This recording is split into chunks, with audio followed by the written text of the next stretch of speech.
ఎక్సెల్లా global study abroad summit 2024 జరగబోతోంది. ఫిబ్రవరి 11న ఉదయం 10 గంటల నుంచి సాయంత్రం 5 గంటల వరకు తాజ్ డెక్కన్, బంజారా హిల్స్, హైదరాబాద్లో. అందరికీ నమస్కారం. నా పేరు పసుపులేటి సందీప్ రాయల్, అనంతపురం జిల్లా. ఆంధ్రప్రదేశ్లో చంద్రబాబు నాయుడుతో ప్యాకేజ్ తీసుకుంటూ పార్ట్ టైం రాజకీయాలు చేసే పవన్ కళ్యాణ్ నిన్న ఏదో పెద్ద పెద్ద సూక్తులు చెప్తున్నాడు చెక్కుల గురించి. ఎలక్షన్ మొదలైతే చాలు పవన్ కళ్యాణ్ స్టంట్లు చేస్తాడు, మామూలుగానే స్టంట్లు చేస్తాడు. ఇప్పుడు ఎన్నికలు మొదలయ్యాయి కాబట్టి స్టంట్లకి బ్రాండ్ అంబాసిడర్ కాబట్టి రాజకీయ స్టంట్లకి మొదలుపెట్టాడు చెక్కుల గురించి. ఆంధ్రప్రదేశ్ ప్రజలారా, అవన్నీ బూటకం, మీరు నమ్మొద్దండి. పవన్ కళ్యాణ్ని నేను స్వయంగా 9 సంవత్సరాలు దగ్గరుండి చూశాను. పవన్ కళ్యాణ్ డబ్బుల విషయంలో ఎలా ఉంటాడో నాకు బాగా తెలుసు, చెక్కులు ఎలా తీసుకుంటాడో నాకు బాగా తెలుసు. డబ్బు లేదే ఫోటో దిగని వ్యక్తి పవన్ కళ్యాణ్. అలాంటి వ్యక్తి ఈరోజు చెక్కులు ఎన్నికి ఇచ్చాడంటే మీరు నమ్ముతున్నారేమో, అసలుకి నమ్మకండి. ఎందుకంటే పవన్ కళ్యాణ్ అనే వ్యక్తి డబ్బుకి ఎంత ప్రయారిటీ ఇస్తాడో, ఆ బయట నుంచి చెక్కులకి ఎంత ప్రయారిటీ ఇస్తాడో నేను చెప్తాను. పవన్ కళ్యాణ్ అనే వ్యక్తి డబ్బులు తీసుకుంటాడు, బయటికి కనిపెట్టే డబ్బులు ఒక విధంగా ఉంటాయి. రెండో రకం ఎలా ఉంటాయి తెలుసా? ఎగ్జాంపుల్ చెప్తాను. ఒంగోలు ప్రాంతంలో పార్టీ పెట్టినప్పటి నుంచి మొదటి నుంచి ఒక వ్యక్తి పనిచేస్తున్నాడు. ఆ వ్యక్తి 1 లక్ష రూపాయలు డబ్బులు ఇస్తే అవి ఎవరి అకౌంట్లో పడాలి? పవన్ కళ్యాణ్ పార్టీ పవన్ కళ్యాణ్ అకౌంట్లో పడితే. కానీ ఎవరి అకౌంట్లో పడ్డాయి? మీకు అందరికీ అర్థమయ్యే విధంగా చెప్తున్నాను. ఇప్పుడు టీడీపీ మన అక్కడ విజయవాడలో జనసేన టీడీపీ అలయన్స్లో పోటీ చేయాలనుకుంటున్న వ్యక్తి అకౌంట్లో పడ్డాయి. అంటే దాని మీనింగ్ ఏంటి? చెక్కులు దుర్వినియోగం కదా.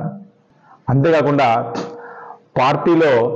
పార్టీ కార్యాలయంలో దుర్వినియోగమైన చెక్కుల వివరాలు సంబంధించి బయటకు తెలుస్తాయనే ఉద్దేశంతో పవన్ కళ్యాణ్ ఎవరు లేని సందర్భంలో తన పార్టీ కార్యాలయాన్ని తనే కాల్చుకున్న చరిత్రలో హీనుడు పవన్ కళ్యాణ్ అని కూడా ఈరోజు నేను చెప్తున్నాను. ఎందుకంటే నిజంగా మన ఇంట్లో చిన్న విషయం ఏదైనా జరిగితేనే మనం పోలీస్ కంప్లైంట్ ఇచ్చి దాన్ని ఇన్వెస్టిగేషన్ చేస్తాం. ఈరోజు హైదరాబాద్లోని ప్రశాసన్ నగర్లోని జూబ్లీ హిల్స్లోని పార్టీ కార్యాలయం అకౌంట్ సెక్షన్ కాలిపోతే పవన్ కళ్యాణ్ ఈ రోజు కూడా దాన్ని ఇన్వెస్టిగేషన్ చేయలేదు. ఆ రోజు నేను పవన్ కళ్యాణ్ దగ్గర పనిచేసేటప్పుడు దాన్ని ఇన్వెస్టిగేషన్ చేయాలని పట్టుబడితే పవన్ కళ్యాణ్ బండారాలు మొత్తం బయట పడతాయని నన్ను బయటకు పంపించాడు పవన్ కళ్యాణ్. చెక్కుల దుర్వినియోగం చేసే దానిలో పవన్ కళ్యాణ్ నెంబర్ 1 అని కూడా నేను చెప్తున్నాను. ప్రజల సొమ్ముని దోచుకుంటున్న వ్యక్తి ఒక బ్లాక్ మెయిలర్ పవన్ కళ్యాణ్. ఎందుకంటే స్వయంగా నాకు తెలుసు అని కూడా నేను ఈరోజు చెప్తున్నాను. ప్రజలారా, పవన్ కళ్యాణ్ అనే వ్యక్తి ఒక ఎలక్షన్ స్టంట్ మాత్రమే చేస్తాడు. నిజంగా పవన్ కళ్యాణ్ చిత్తశుద్ధి ఉంటే, పవన్ కళ్యాణ్ నిజంగా నేను చెప్పిన విజయం అయితే, చెక్కులు ఎవరిచ్చారో, ఎవరికి ఎన్నికి పంపించారో పవన్ కళ్యాణ్ నువ్వు విడుదల చేయి. నేను నీకు సూటుగా క్వశ్చన్ చేస్తున్నాను. నిన్న నువ్వు చెక్కులు ఎవరికి ఎన్నికి పంపించావు, వాళ్ళ పేర్లతో సహా మొత్తం రిలీజ్ చేయడానికి నువ్వు చేయలేవు. ఎందుకంటే అది ఫేక్ అని నీకు తెలుసు. ఇంతకుముందు పని చేసినాను కాబట్టి నువ్వు ఎలా ఎలక్షన్ స్టంట్లు చేస్తావో నాకు తెలుసు.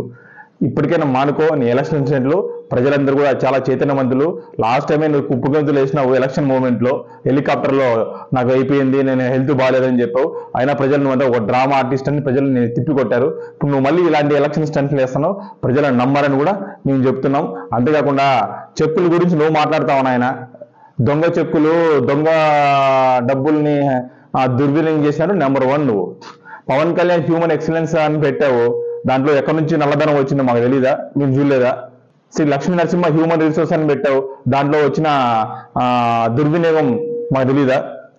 మళ్ళీ నీకు వచ్చిన జనసేన చెక్కులు, నువ్వు చెక్కులు ఇచ్చేటప్పుడు నీ జనసేన పార్టీ పేరు రాసుకోవాలి, కానీ వితౌట్ జనసేన పేరు లేకోకుండా నువ్వు ఎలా చెక్కులు తీసుకుంటావు? ఆ చెక్కులు పవన్ కళ్యాణ్ హ్యూమన్ ఎక్సలెన్స్ లేక ఎందుకు వేసావు? శ్రీ లక్ష్మీ నరసింహ హ్యూమన్ ఎక్సలెన్స్ లేక ఎందుకు వేసావు? ఇంకా నీ పార్టీలో ఉన్న నీ దొంగల ముఠాల అకౌంట్లకి ఎందుకు వేపించావు చెప్పు పవన్ కళ్యాణ్. అవి కూడా బయట చెప్పు. ఎలక్షన్ ముందర చెక్కులు ఎన్నికి పంపించిన మాటలు కాదు, ఇవి కూడా చెప్పు పవన్ కళ్యాణ్. నీ కుప్పిగంతల్ని, నీ డ్రామాల్ని గ్రహించలేనంత పిచ్చోలు అనుకుంటున్నావు ఆంధ్రప్రదేశ్ ప్రజలు. ఈసారి నేను తరిమి కొట్టడానికి సిద్ధంగా ఉన్నారు. ఖబర్దార్ అని కూడా మేము తెలియజేస్తున్నాం.